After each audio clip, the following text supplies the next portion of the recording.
Znanje je ponovo u modi. Od večeras u 20 časova svakog narednog petka na našoj televiziji gledajte jedan od najpopularnijih kvizova na prostorima bivše Jugoslavije, Kviskoteko. Sa mnom je voditelj Kviskoteke Aleksandar Matić. Dobroveče. Dobroveče, hvala. Posle više od jedne decenije Kviskoteka ponovo u Srbiji. Taj kviz je nekada redovno gledalo 15 miliona ljudi i očekivanja su velika. Hoće li večerašnji šou opravdati ta očekivanja?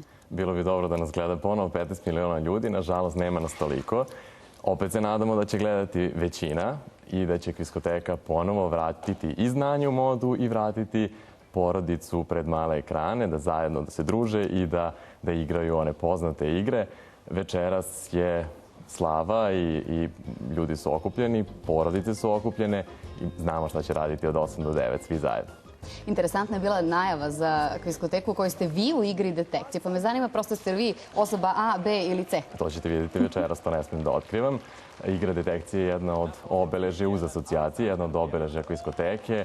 To je ostalo. Ostale su sve ostale igre, igra zamki, igra asocijacije, igra detekcije. Sada je mogu da igraju i gledaoci, tako što šalju svoje mišljenje preko SMS-a. To ćete isto vidjeti večeras. Ostale igra licitacije, anagrama i konačni obračun, igra pitanja i odgovora. Šta je novo?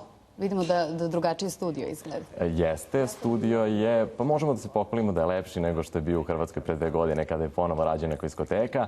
Podseća malo na staru televiziju, ali naravno morali smo da se prilagodimo novim standardima, novoj tehnologiji i svemu novom što je tokom ovih 20 godina, što se razvilo tokom ovih 20 godina. Kvisko je lepši sada, vidjet ćete ga večeras. Svaki moj odgovor je vidjet ćete večeras, ali eto, još jedno sat vremena se strpite. Ja sam rekla u najavi više od 10 godina, vi ste sad pomenuli i 2 decenije. Dugo, dakle, nismo gledali Kviskoteku. Hoćete nas podsjetiti na pravila? Imamo 3 takmičara, eto to je isto promena, zaboravio sam da je pomenem, nemamo 3 takmičara.